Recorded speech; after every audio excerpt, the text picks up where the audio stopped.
All right, we're going to talk about getting to the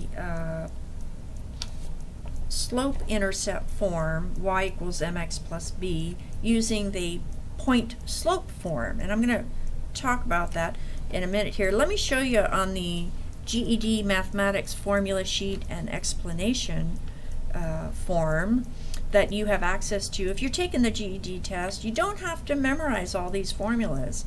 So if you need a formula, there's a tab that you can click on. This will pop up, and then you can find the formula you need. Now notice there's a lot of geometry stuff on top, but if you go down towards the bottom, it says algebra, and you know there's several formulas here that you are going to want to take note of. And in previous videos we've talked about slope of a line, slope-intercept, y equals mx plus b, and what I want to focus on today is this point-slope form of the equation of a line, and it's this formula here, y minus y1 equals m times the quantity of x minus x1. Okay, what we're going to do here is we're going to use this. Here, I'll write it out. So y minus y1 m x minus x1. Okay. The reason we're going to use this is when you are only given one point, so like say 2, 3, and the slope. So let's say the slope is 4. Okay? And that's why it's called point slope form, because you're given one point and you have the slope. And we're going to use this formula so that eventually we get to y equals mx plus b, which is the slope-intercept form. So that's the goal. Okay? But we don't have the y-intercept, so we can't use this one. So we're going to use this formula instead, the point-slope form. All right, now let's go ahead and talk about how we're going to use it. Notice we are only given the one point, and so this point has an x1 and a y1 point. That's how we're going to label that. So when we plug it into our formula, we'll go y minus the y1, which will be 3, equals, and then the slope is going to be 4, and then we've got the x minus the x1, which is the 2. And then we'll close it off like that. So see how I did that? I took, I labeled my point x1, y1, and then I've got the slope. We know the slope is 4. And then I just plugged in those numbers. I substituted it in to this point slope form, and that's what I did here.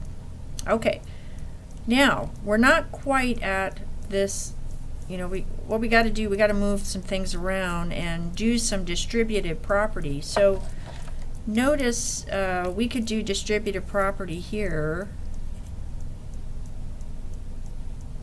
Hopefully you remember what that is. We're going to take that 4 and multiply it to both parts within the parentheses. And we do distributive property so we can get rid of those parentheses. So we've got 4 times x is 4x, 4 times negative 2 is negative 8. So I'm just going to rewrite this part here. Now, what we want to do, we want to solve for y, because you can see in this slope-intercept form, y is all by itself. So, we need to get rid of this 3. We're going to do the opposite of subtracting. We're going to add 3 to both sides. And we're left with y all by itself. And we get 4x. Negative 8 plus 3 is negative 5. And now, this is in slope-intercept form. Okay, and that is our goal, because we know how to graph a line once it's in slope-intercept form. Let's do a couple of these, and let me get set up here with another piece of paper. Let's say our point is -2, -4, and our slope is -6. So again, I want to write down the point slope form. Y minus y1 equals m times the quantity of x minus x1. Remember, this is x1, y1. Okay, now we're going to plug in. So we've got y minus. Now notice the y1 is -4, so I'm going to write that with parentheses. Otherwise, I might forget to write it, thinking, well, I already have it. That's subtract. This is negative. I want to keep that straight. Then our slope is a -6 times the quantity of x minus. The x value is a -2, so I want to include that negative in it when I write it out. Now there's a lot of minus negatives here, so let's go ahead and change those before we do distributive property. And remember, you could do that by using that additive inverse, and that's when you have, what's this piece of paper here, when you can go, say, a minus b, you can change that to addition by adding the opposite of your b value, so a plus -b. Alright, so let's try that. So we're going to go y plus, the opposite of a negative is a positive, so y plus 4. And then we have -6, and then x. We're going to change that to addition. The opposite of a -2 is a positive 2.